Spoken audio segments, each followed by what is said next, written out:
Yeah. So memorials to soldiers in the Napoleonic Wars are very common in churches all over Britain, of course.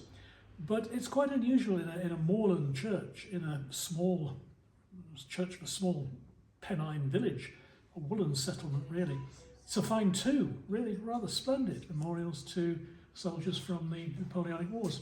Now the first one here is, they're both very different by the way, the soldiers are very different in them. This one is to James Harrop,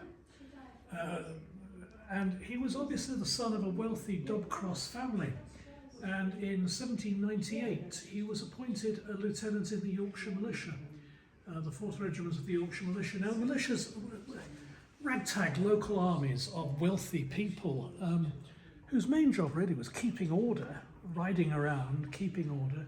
You probably know that it was the militia who massacred the poor victims at Peterloo. It was the Cheshire militia who were responsible for the Peterloo massacre. So they were wealthy local families whose sons liked riding horses, enjoyed the uniform, and he did 2 years in the Yorkshire Militia, presumably got a taste for the army life, rather enjoyed it, and 2 years later he actually joined the regular army, the 28th Regiment of Foot, as an ensign without purchase.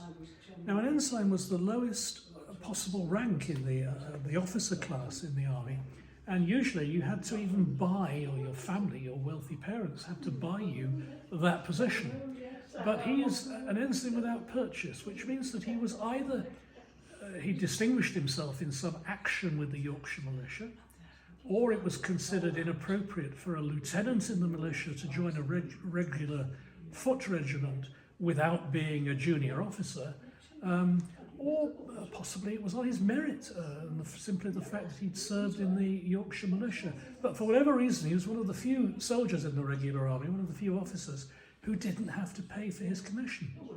Now, he joined at a very exciting time in the Napoleonic Wars, because only a year after he joined, and probably the reason he joined was that there were things going on, the possibility of travel, of getting away from Dobcross and West Yorkshire and getting around the world. He lands in Egypt and fights at Aboukir Bay. He then fights at Mandora and Alexandria. This was when the Lord Nelson defeated Napoleon's fleet at Alexandria, some British troops were landed and drove Napoleon out of Egypt. Napoleon himself fled before the engagements began.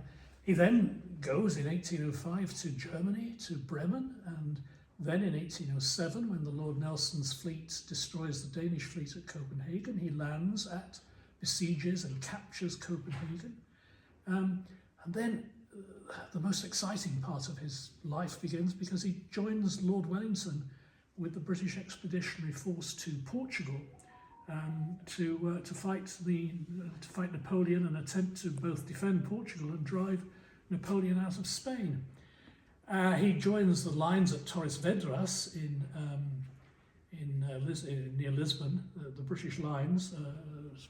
He spends a winter there, and then follows Nelson on a whole series of engagements across Spain as Nelson systematically defeats Napoleon's marshals at Coruña and Constantino and Talavera and other engagements. And then, unfortunately, perhaps when the Peninsular Army is about to enter France, he dies in Lisbon in 1810. Perhaps he was brought back to Lisbon wounded.